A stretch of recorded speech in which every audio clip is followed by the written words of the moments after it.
안녕하세요. 백두산 금융연구소의 백두산입니다. 4월 28일 목요일 오후 5시 19분입니다. 미국장이 일시정지를 한 가운데, 하락을 일시정지한 가운데 오늘 전 세계는 일제히 급반등을 하고 있습니다.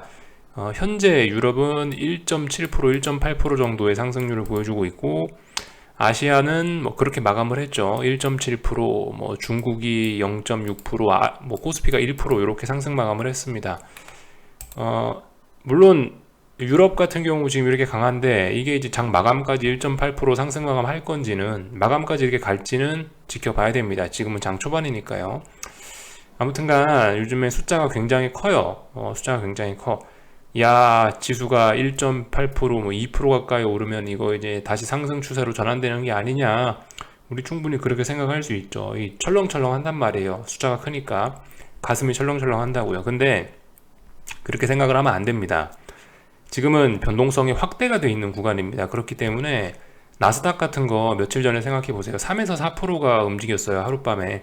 하루에 3, 4% 급락하는데 그러면은 반등도 하루에 당연히 3, 4% 올라올 수도 있다라는 그런 생각을 갖고 접근을 해야 되는 게 정상적입니다. 평상시에 시장이 차분한데 시장이 1%, 2% 오른 그런 느낌하고 지금 하루에 뭐 지수가 3%, 4%씩 움직이는 게 미국장 기준으로 그렇게 움직이고 있는 상황에서 지수가 1%, 2% 반등하는 게 그게 의미가 같겠습니까?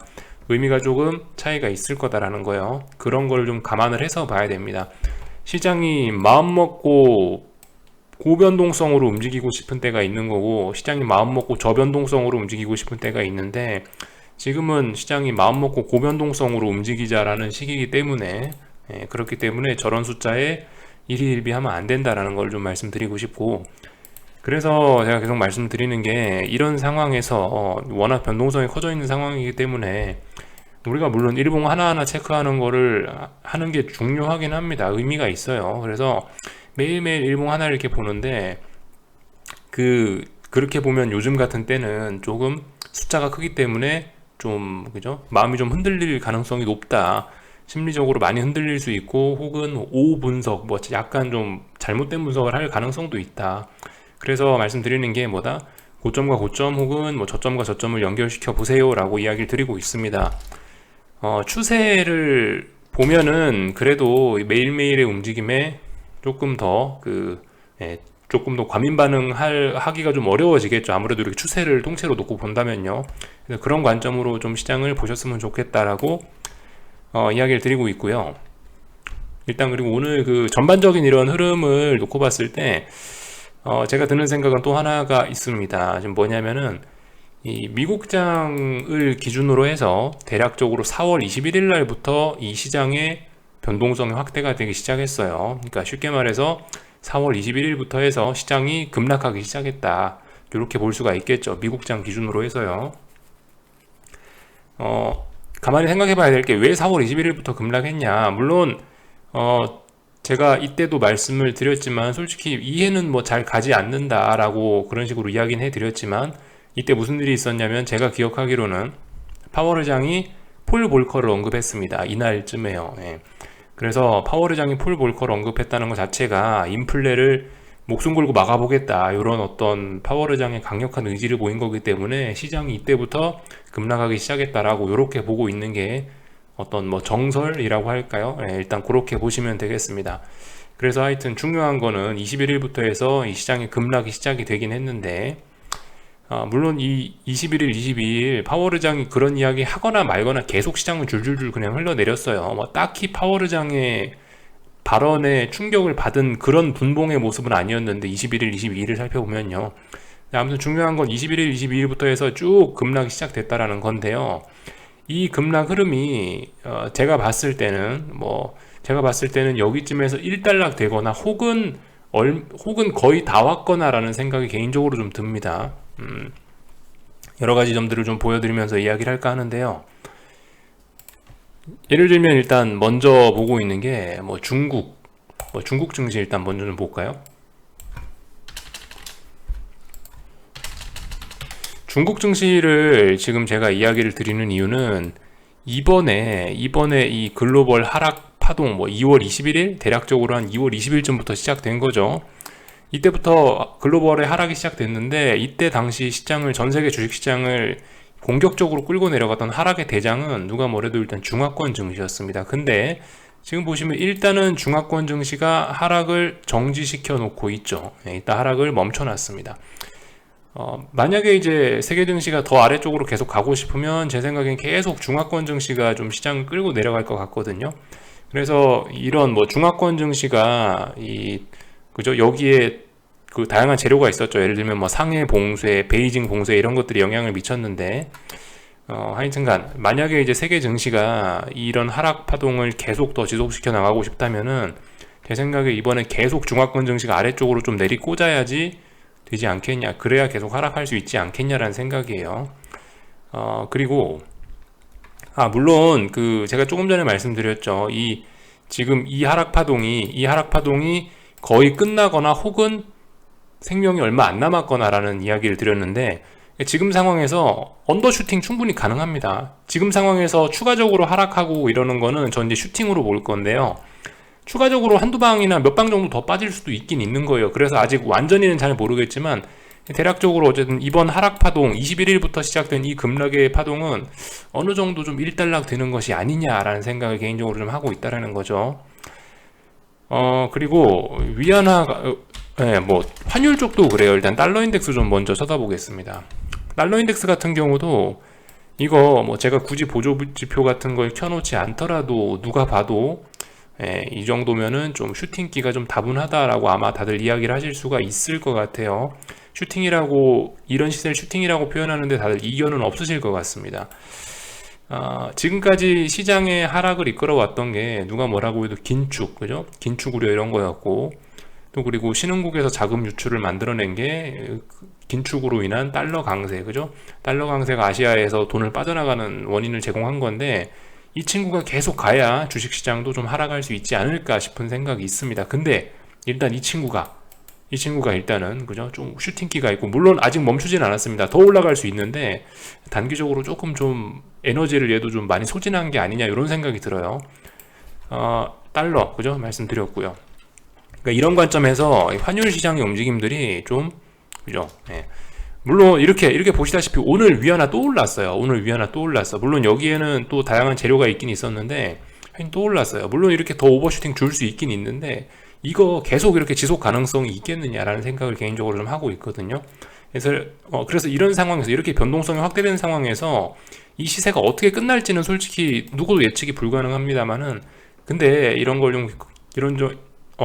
상황을 놓고 봤을 때 이 시세가 계속 이렇게 올라갈 거라고 생각하는 거는 조금 좀 일단 무리이지 않겠냐. 그래서 달러든 이 위안화든 뭐 혹은 그죠? 우리나라 원화를 봐서도 그렇고요. 약간 좀 환율들이, 이게 주식시장에 빠지려면 얘네가 계속 올라가야 된다는 얘기죠. 달러도 올라가야 되고 원화도 올라가야 되고 위안화도 올라가야 되고 이래야 되는데, 이렇게는 조금 좀 추가적으로 더 가는 게 좀 벅찬 자리 아니겠어?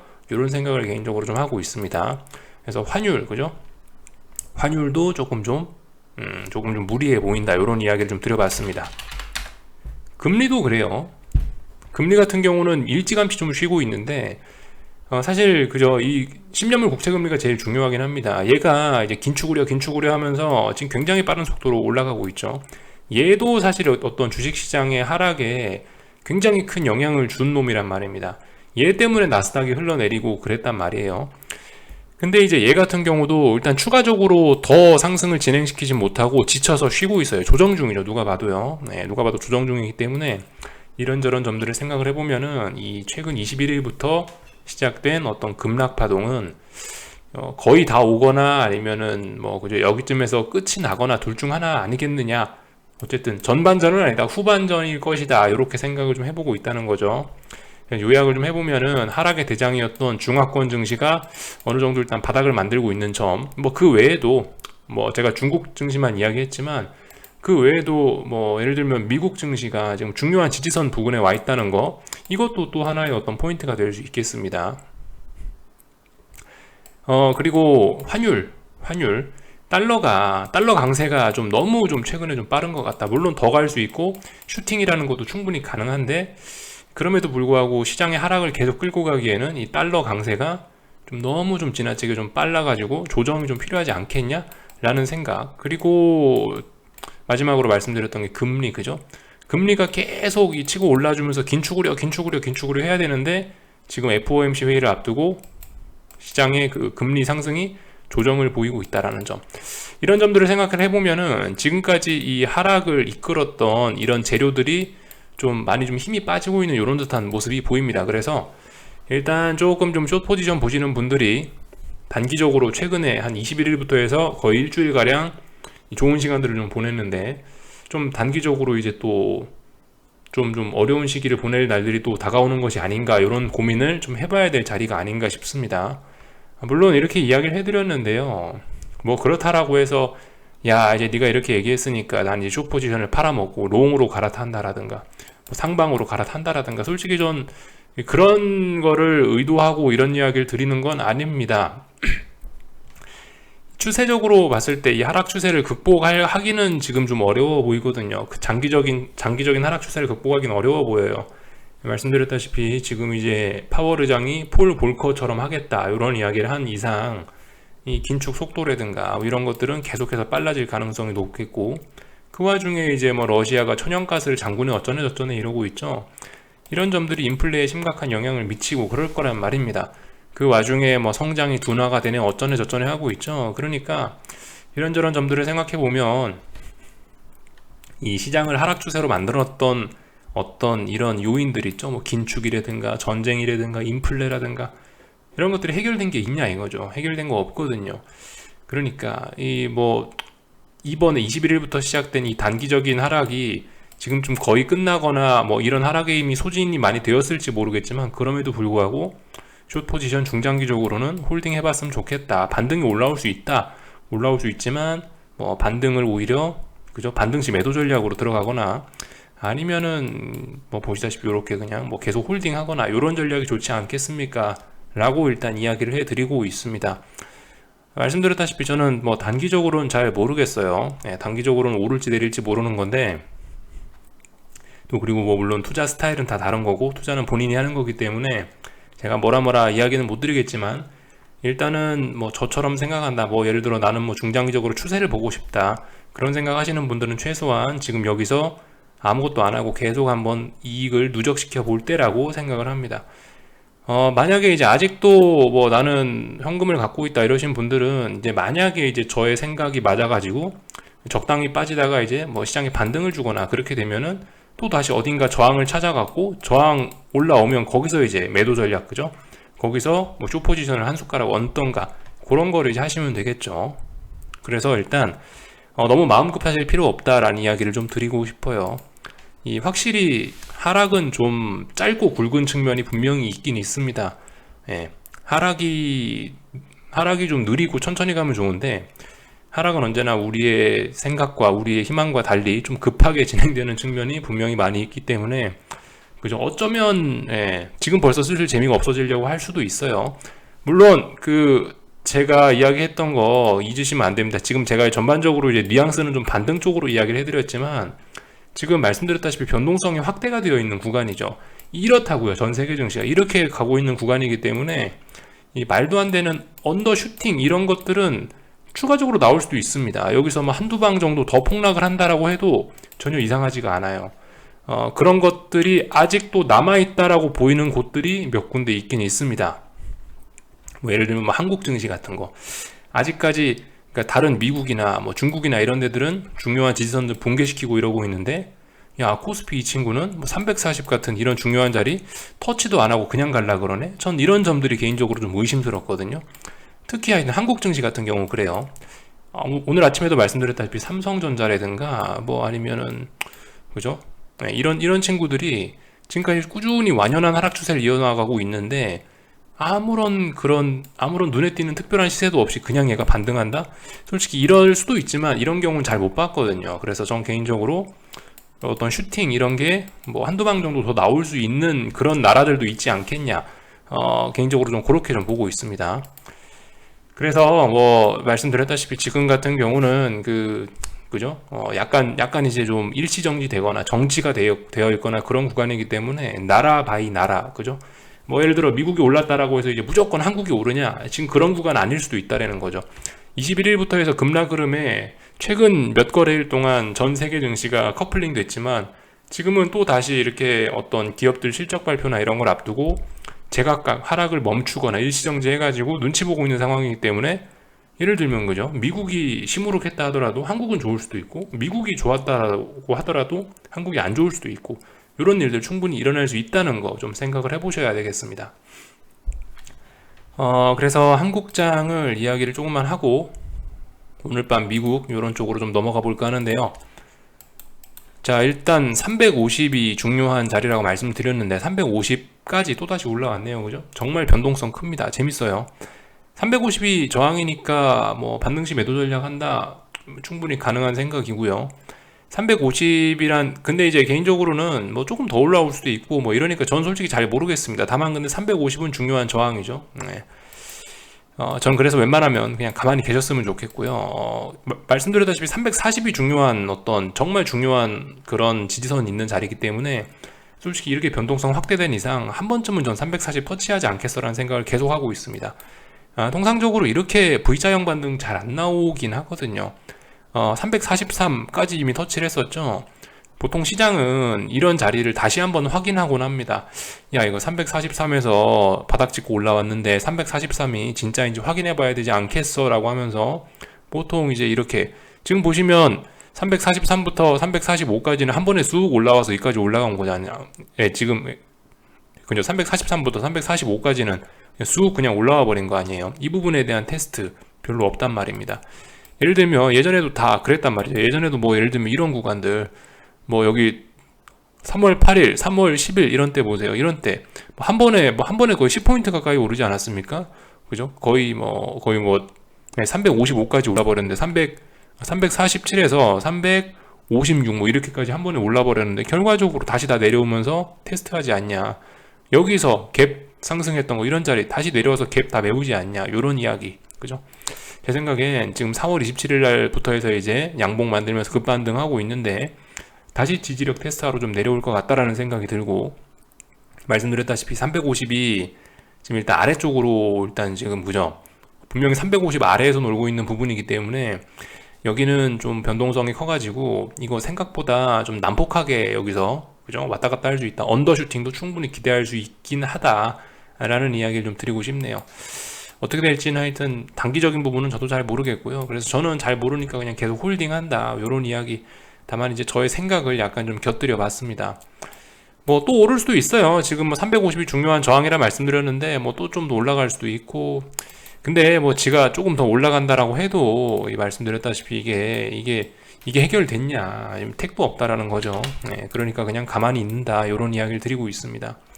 뭐 기술적인 이야기 하지 않더라도 이게 지금 뭐 예를 들면은 환율을 봐도 그죠? 환율을 봐도 지금 주식시장이 지금 탄력적으로 반등을 하거나 이러기 좀 어려운 구간이에요. 삼성전자를 봐도 그렇고요. 이 대외 그 코스피를 둘러싼 주변 조건들이 더러운데 어떻게 이게 탄력적으로 반등을 할 수 있겠냐? 혹은 반등을 하더라도 몇 달 정도의 어떤 이평선을 다시 수렴하는 이런 과정이 필요하지 않겠냐? 이런 이야기를 좀 드리고 싶어요. 여러분들이 추세를 바꾼다는 게 얼마나 오랜 시간이 걸립니까? 예를 들면 뭐 무엇을 기준으로 잡을진 모르겠지만 이평선, 뭐 61선을 기준으로 생각을 해보세요. 61선 정도쯤 되면 그래도 야 중기 추세선 이 정도 이야기할 수 있지 않겠어, 그죠? 61선쯤 되면 그죠? 어떤 뭐 중기 추세선쯤 된다라고 이야기할 수 있을 겁니다. 근데 61선의 방향을 바꾸거나 이런 데는 며칠 걸린다는 얘기예요. 최소 60일 이상이 걸린다는 이야기입니다, 그죠? 그런 이평선들 그런 것들 생각해 보시면서 조금 좀 시선을 넓게 가져보시는 게 어떨까라는 생각이 듭니다. 실제로 지금 코스피 같은 경우는 완전 역배열이고 잘 가고 있어요, 아래쪽으로. 그래서 뭐 반등 좀 올라올 수 있다 하더라도 거기에다 대고 뭐 너무 막 어떻게 반응을 하고 그럴 필요는 없을 것 같고요. 코스닥 같은 경우도 뭐 하락 잘 진행되고 있어서 여기 특별히 드릴 이야기 없습니다. 제가 저기 지지와 저항 자리 말씀을 해드렸었죠. 1230자리에 뭔가 하나 있고 1200자리가 중요하다 이런 식으로 이야기를 드렸습니다. 딱히 더 드릴 이야기는 없고요. 삼성전자 그죠? 삼성전자 같은 것도 뭐 말씀드렸다시피 이거 단기적으로 분명히 좀 하락이 좀 심한 측면이 좀 있긴 있다고요. 예. 뭐 물론 뭐 오늘 뭐 코스핀 반등했을 수 있는데, 예, 물론 오늘 뭐 코스핀 반등하고 뭐 그럴 수 있는데, 솔직히 이런 반등이 뭐 거래량도 좀 얼마 안 되는 것 같고, 그래서 아무튼간 지금 삼성전자 이야기를 좀 하려 하는 건데, 얘 지금 하락은 분명히 굉장히 좀 심한 편이긴 합니다. 이 하락이 어느 정도 심한 거냐라면요, 이 대략적으로 요렇게 이격도 같은 거 체크를 해 보시면 됩니다. 지금 제가 이제 어떤 중장기적인 뭐 그림을 볼 때 많이 참고하는 거는 241선과 이격도 이런 거 많이 체크하거든요. 그냥 저만의 도구예요. 여기 있는 이 240이라는 숫자는 얼마든지 여러분들이 원하는 값으로 바꿔 보시면 되는 거고, 지금 값이 얼마냐면 오늘 종가가 86입니다. 86. 뒤에 있는 소수점 떼고요. 자, 86이라는 자리가 어디냐면 대략적으로 여기거든요. 이 보시면은 삼성전자가 지금까지 이 이격도가 86 밑으로 가면은 보통 반등이 나오는 그런 자리이긴 했어요. 그러니까 지금 86에서 여기서 더 밑으로 가면은 그건 이제 이 세상에 무슨 문제가 있는 겁니다. 지금까지 86 밑으로 단기적으로 갔던 사례가 언제냐면 IMF 때, 또 그리고 그죠? 예, IMF 때하고 여기 뭐 2000년 IT 버블 붕괴되고 나서 뭐 이런 때들, 예, 혹은 뭐 2008년 금융위기 때 이런 때 정말 우리가 알고 있는 역사책에 나오는 그런 금융시장에 큰일이 났을 때는 이런 식으로 이 정도 선 밑으로 갈 수 있는데, 근데 이제 그런 일들이 없다라고 치면요, 보통 이 정도 선에서 어떤 단기적인 바닥은 만들어질 가능성이 높긴 합니다. 혹은 여기서 조금 좀 반등하고 다시 이평선 수렴하고 그리고 나서 또 재차 하락이 진행되든가, 일단은 제가 말씀드렸던 어떤 이 지금 삼성전자의 쭉 그 여기 있는, 예, 지금 여기 어딘가부터 내려오는 2월달 혹은 올해 초부터 시작되는 이런 하락 추세는 잠시 일단락하고 이평선을 수렴하거나 이런 과정이 나타날 가능성이 높은 자리다라는 걸 좀 이야기하고 싶어요. 그렇다라고 해서 여기서 이제 삼성전자를 매수하느냐, 그거는 좀 재미없을 수도 있죠. 여러분들이 뭐 예를 들어서 이게 지금 어떤 이런 슈팅성 흐름을 해소하는 게 옆으로 그냥 줄줄줄 기어가도 해소가 되는 거예요. 탄력적으로 위쪽으로 반등을 해도 물론 그 어떤 과한 하락 뭐 혹은 언더슈팅 이런 게 해소가 되는 거라고 할 수 있지만, 급하게 올라와도 해소되는 거라 할 수 있지만, 옆으로 그냥 줄줄줄줄 박스권으로 기어가더라도 이 어떤 언더슈팅 이런 거는 해결이 될 수 있는 부분이거든요. 그러니까 이게 일단 하락 추세로 들어와 버렸기 때문에 이런 상황에서는 매수는 생각하면 위험할 수 있다라는 거를, 예, 우리가 좀, 예, 그런 부분을 좀 말씀을 좀 드리고 싶습니다. 근데 말씀드렸다시피 지금 이런 자리 충분히 언더슈팅 가능한 상황이에요. 삼성전자도 분명히 지금 변동성이 확대가 되고 이 하락의 기울기가 천천히 빠지다가 기울기 가팔라지고 한 번 더 가팔라진 상태이기 때문에 여기서 언더슈팅 같은 게 몇 번 쥐어짜 나올 수 있는 그런 자리입니다. 말씀드렸다시피 지금 그래서 하락이 21일부터 시작된 이런 어떤 뭐 단기 급락세, 시장의 급락세 같은 게 약간 후반전 혹은 뭐 일단락 되거나 요 정도라고 지금 그래서 이야기를 드리는 거예요. 삼성전자 같은 걸 보여드린 것도 그런 논리에서 좀 말씀을 드린 겁니다. 그래서 요까지 좀 살펴봤고요. 원달러 환율, 그죠? 원달러 환율 아까 전에 봤습니다. 오늘도 이렇게 신나게 상승을 하고 있는데 더 가더라도 좀 쉬어야 될 필요성이 있습니다. 그죠? 그렇지만 여기서 이 변동성이 확대된 상황이기 때문에 뭐 갑자기 슈팅 이런 것도 기대할 수는 있는 자리예요. 근데 말씀드렸다시피 전 이런 슈팅 이런 건 잡아내드릴 능력이 없습니다. 그렇기 때문에, 예, 그죠? 딱히 뭐 할 말은 없고요. 그래서 한국 증시를 조금 좀 살펴보았습니다. 오늘 아시아 장중에 이런 내용이 있긴 있었거든요. 요거 알고만 넘어가자고요. 일본 중앙은행이죠. BOJ 같은 경우는 대규모 완화 정책을 여전히 고집하고 있다라고 합니다. 이것도 물론 어떤 대가를 치러야 되긴 할 거예요. 어떤 대가냐? 여기 환율에서 어떤 대가를 치러야 되는 걸 겁니다. 오늘 BOJ에서 그런 이야기를 했기 때문에 이렇게 엔화는 또다시 추가로 급등을 하고 있는데, 근데 솔직히 이 정도면 아무리 뭐 완화를 한다 어쩐다 하더라도 단기적으로 좀 너무 빠르고 해서 더 가더라도 제 생각엔 좀 이것도 좀 쉬어가야 되지 않겠나 싶긴 합니다. 근데 말씀드렸다시피 지금 변동성 확대되어 있는 구간이기 때문에 언제든지 오버슈팅 이런 건 기대할 수도 있는 그런 자리예요. 그래서 오늘 뭐 이런 점들, 그죠? 이런 점들이 일본이 저렇게 일본이 저렇게 완화적으로 나서는 점들이 오늘 아시아 통화에 영향을 좀 많이 미쳤다라고 봅니다. 지금 저 뉴스가요. 이 뉴스가 오늘 아시아 환율 시장에 영향을 크게 미쳤다라고 봐요. 원달러 환율이 이렇게 움직인 거, 방금 전에 보여드렸던 위안화가 이렇게 급등한 거, 이런 것들이 다 지금 이 일본 엔화의 영향, 그 BOJ의 영향을 받아서 뭐 그런 것 같다라고 이렇게 좀 말씀을 드리고 있습니다. 그죠? 분명히 대가를 치르긴 치를 건데, 일본이 그러니까 정말 대단한 거예요. 일본이 진짜 정말 그 선진국이긴 한 거예요. 그러니까 이렇게 미국은 긴축을 하겠다라고 막 수도꼭지를 겁나게 세게 조이고 있는 와중에 우리는 완화한다라고 하고 계속 밀고 가지 않습니까? 그런 게 어쨌든 그 나라에 힘이 있어서 이런 정책도 할 수 있는데, 근데 그래도 미국이 더 세죠. 이런 정책은 나중에 이제 피를 볼 가능성이 있다. 요 정도로 생각하고 넘어가면 될 것 같아요.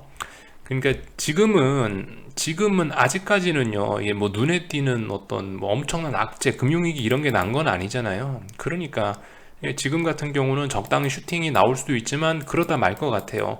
근데 이제 이러다 이제 어느 순간 이제 세계 분위기가 안 좋아지면서 뭐 기업이 도산하네, 뭐 어떤 나라가 IMF를 신청했네, 뭐 신용등급이 강동되네, 뭐 이런 소식이 나온다면은 이런 것들이 이제, 그죠? 마치 2020년 3월 달에 봤던 그런 시세로 이제 만들어질 수도 있겠죠. 근데 그게 지금은 아닌 것 같다.